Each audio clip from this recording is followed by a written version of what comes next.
Good morning students. Today I am going to explain Gauss theorem. तो statement Gauss theorem का क्या है? The electric flux phi passing through any close surface is equal to the 1/एप्सिलॉन naught times of the net charge Q close by it. जैसे कोई एक close surface है जिसका एरिया टोटल ए है, ये एक इलेक्ट्रिक फील्ड में रखा हुआ है, ये इलेक्ट्रिक फील्ड का डायरेक्शन हो गया।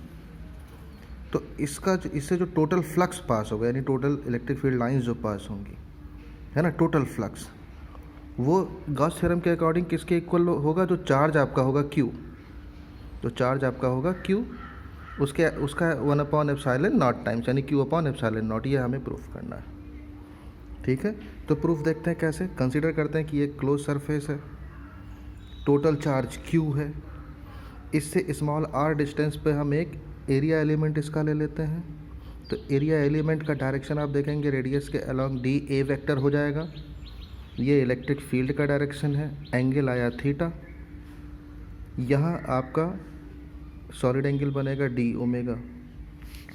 तो अब टोटल से जो फ्लक्स पास हो रहा है वो फाई ई, लेकिन ये जो एरिया एलिमेंट आपके पास आया है, इससे जो पास होगा फ्लक्स, वो अगर डी फाई ई कंसिडर करें, क्योंकि स्मॉल एरिया के लिए है, तो डी फाई ई क्या होगा?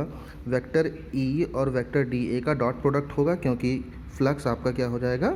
एक स्केलर क्वांटिटी हो जाती है। ओके, तो vector E dot vector D A क्या होगा? E D A cos theta, vector multiplication. E की वैल्यू हम फर्स्ट चैप्टर में निकाल चुके हैं, 1/4πε0 Q/r² वैल्यू पुट कर देते हैं। डी ए कॉस थीटा हमने अलग किया, आर स्क्वायर को डी ए कॉस थीटा के अपॉन में ले गए। सॉलिड एंगल में हमने पढ़ा हुआ है कि ये सॉलिड एंगल की वैल्यू होती है। सॉलिड एंगल कितना लिख देंगे? D omega.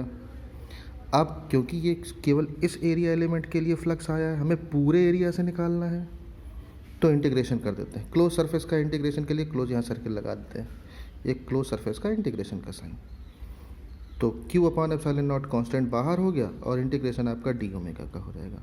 तो डी फाई ई आ जाएगा, टोटल फ्लक्स फाई ई पूरे क्लोज सरफेस के लिए, और टोटल जो आपका सॉलिड एंगल आएगा पूरे सरफेस के लिए वो 4 पाई होता है, पढ़ चुके हैं हम। अब 4 पाई कैंसिल हो जाएगा, तो फाई ई की वैल्यू आ गई Q/एप्सिलॉन नॉट। तो यहाँ आपका गॉस थ्योरम प्रूफ हो जाता है। Okay, thank you.